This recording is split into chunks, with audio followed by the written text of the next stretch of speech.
le projet Résipal. Il est porté par l'UBO en partenariat avec le CISAF et la SATMAR. Et ce projet Résipal, en fait, il a pour objectif de sélectionner des géniteurs de palourdes qui seraient non sensibles à la maladie de l'anneau brun. Donc, la maladie de l'anneau brun, c'est une maladie qui est due à un vibrio, le vibrio tapetis.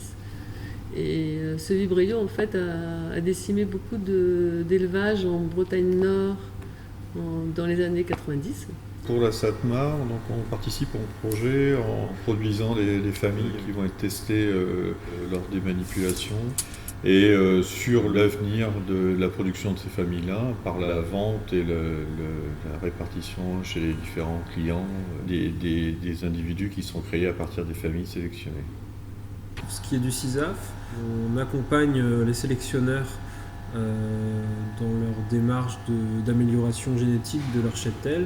Donc là, en l'occurrence, la palourde pour l'amélioration de la résistance à Vibrio tapetis, entre autres. Au niveau de nos manips, des expérimentations qu'on a pu mener dans le cadre de ce projet, on a au départ infecté des palourdes avec le Vibrio tapetis.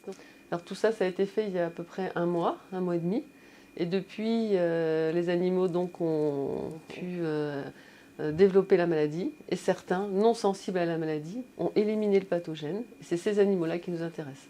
Alors pour ça, pour découvrir ces animaux, il a fallu qu'on fasse un chantier avec le personnel du CISAF et la SATMAR.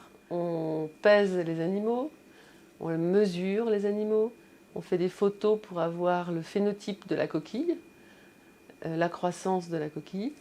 Ensuite, on a anesthésié des animaux avec du chlorure de magnésium. Donc les animaux anesthésiés s'ouvrent un petit peu et ça va permettre de pouvoir faire des diagnostics à la loupe binoculaire.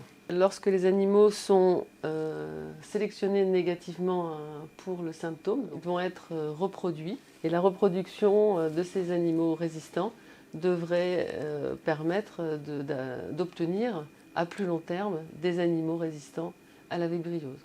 L'objectif de ce projet a deux propos. C'est, au niveau fondamental, c'est mieux connaître le système immunitaire, comment les animaux sont capables d'éliminer rapidement le pathogène, c'est-à-dire mieux comprendre comment les cellules immunitaires, les peptides antimicrobiens, les activités de phagocytose sont accélérées, quelles sont les molécules en fait qui sont importantes pour la résistance.